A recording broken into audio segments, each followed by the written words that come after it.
Hello guys, कस्तो हुनुहुन्छ? स्वागत छ तपाईँहरूलाई गाउँले ब्लगमा। आज चाहिँ हामी यसरी नै गाउँतिर यसो घुमिरहेको छौँ। गाइस हेर्न सक्नुहुन्छ, घाम चाहिँ हाम्रो ठिक्क त्यसमा लागेको छ। छाया चाहिँ टक्क त्यो भएको अहिले ठ्याक्कै तल आउने बेला हुन लागेको छ।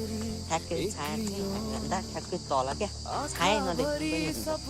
अनि यस्तै हो गाइस, बाटो हेर्न सक्नुहुन्छ, पानीले यस्तो बनाइसकेको छ। हेर्नु यहाँ गाउँको हालत हेर्नु न गाइस, के छ यो यस्तो बाटो त यो मान्छेहरूले गाह्रो पर्ने बाटो छ। के हो तपाईँहरूले त त्यो कुलो भन्ने ठान्नु होला, तर होइन गाइस, यो नै बाटो हो। कुलो त हाम्रो यहाँ छ होइन, यसरी यहाँ पानी हुन्छ। यहाँ चाहिँ पानी जाने होइन गाइस, यहाँ चाहिँ रोड नै हो। यो यहाँ गाडीहरू हिँडिरहन्छ। यस्तो त गाइस अब के विकास होला, बालन सरकार आएको छ, अब हेर्दैछौँ त्यसमा कति विकास हुन्छ। अनि गाइस म चाहिँ अहिले यसो उता पारी गाउँतिर जानु लागेको। गाउँको रीतिरिवाज भनेको अब गाउँमा अब श्राद्धहरू हुन्छ नि त, त्यस्तोतिर बोलाउनुहुन्छ गाउँमा यताउता, त्यस्तोतिर चाहिँ जाने गरेको छ। अनि गाइस अनि म चाहिँ हिँडिरहेको छु। अनि गाउँमा के हुन्छ भन्ने कुरा चाहिँ म तपाईँहरूलाई भनिरहेको छु क्या। अब गाउँमा यस्तो बाटोहरू यस्तो छ होइन। अब गाउँमा श्राद्धहरूमा यो गाउँबाट पल्लो गाउँ तल माथिका मान्छेहरूलाई बोलाएर टक्क त्यो शोक मनाउँदै केही भोजहरू के दिने गर्छन्। त्यस्तै गाइस मलाई व्याख्या गर्न चाहिँ आएन, राम्रो जे भयो त्यस्तै खालको हो। हेर्न सक्नुहुन्छ गाइस, चराको आवाज चाहिँ सुन्नु सक्नुहुन्छ गाउँतिर। यो चाहिँ आनन्द च्याचो गरिरहेको छ। अनि तपाईँहरूले यो भिडियो क्लिक गरेर हेरिरहनु भएको छ, अहिलेसम्म साथ दिइरहनु भएको छ भने यसो कमेन्ट गरिदिनु होला प्लिज, अनि लाइक गरिदिनु होला, अनि त्यसपछि चाहिँ सब्सक्राइब गरिदिनु होला च्यानललाई।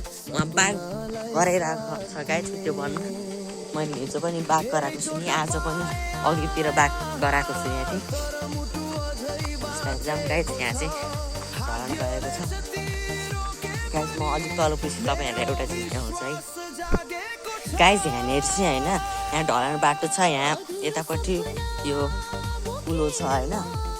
स्थानीय सरकारले पनि होइन यो कुलोमा यहाँ यो माटोहरू भरेर देख्न सक्नुहुन्छ नि, यो माटोहरू भरेको छ क्या वहाँसम्म पहिरो गरेर।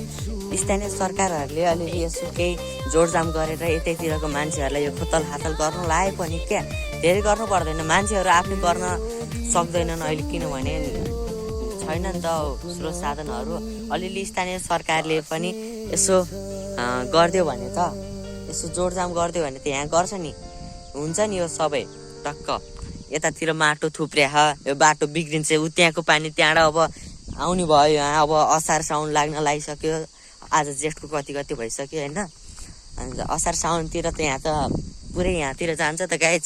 यतातिर यो स्थानीय सरकारले नै अलिकति जोडजाम गरिदियो भनेदेखि हुन्छ जस्तो लाग्छ मलाई। अब विकास त देश हुँदै गइरहेको छ अहिले। अब जे भयो नि, तलदेखि माथिका सबै सरकारले टाइट कडा कारबाही होइन सबै गर्यो भने त छ त, नहुने के छ र। हेर्नु यस्तो डाँडा काँडा छ, यो डाँडा काँडामा एउटा केही बनाइदिने नि। हेर्नु जग्गा जमिनहरू जति जम्मै त्यो छन्,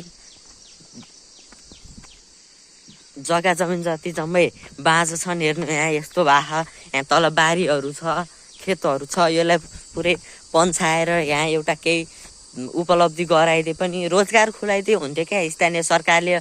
सानो त गर्न सक्छ नि गाइज होइन।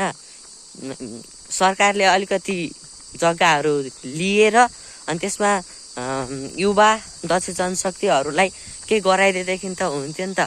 छैन क्या गाइज, तलैदेखि नै छैन। अब यस्तै त हो, के गर्नु। यहाँ खोला छ, हेर्नु नेपाल धनी त हो नि प्रकृतिको। हेर्नु यस्तो डाँडा काँडा छ, त्यहाँ डाँडा काँडामा केही एउटा हुन्छ नि होइन, एउटा पर्यटकीय क्षेत्र हुन्छ, केही त गर्न पर्यो नि, केही पनि छैन। अनि यस्तो भएर त देश कहिले उँभो लाग्दैन नि गाई। माथिको सङ्घीय सरकारले मात्र गरेर त हुँदैन नि, स्थानीय सरकारले पनि केही गर्नु पर्यो, मलाई त्यस्तो लाग्छ। तपाईँहरूलाई कस्तो लाग्छ कमेन्ट गरिदिनु होला गाइज। अनि चाहिँ यहाँ चाहिँ धानहरू रोपेको छ, तर यहाँ तल हेर्नु त बाँझो छ। यति बाँझोमा केही गरियो भने त राम्रो, धेरै राम्रो हुन्छ नि गाइज। अब यतिले धेरैलाई खाना पुग्छ होइन।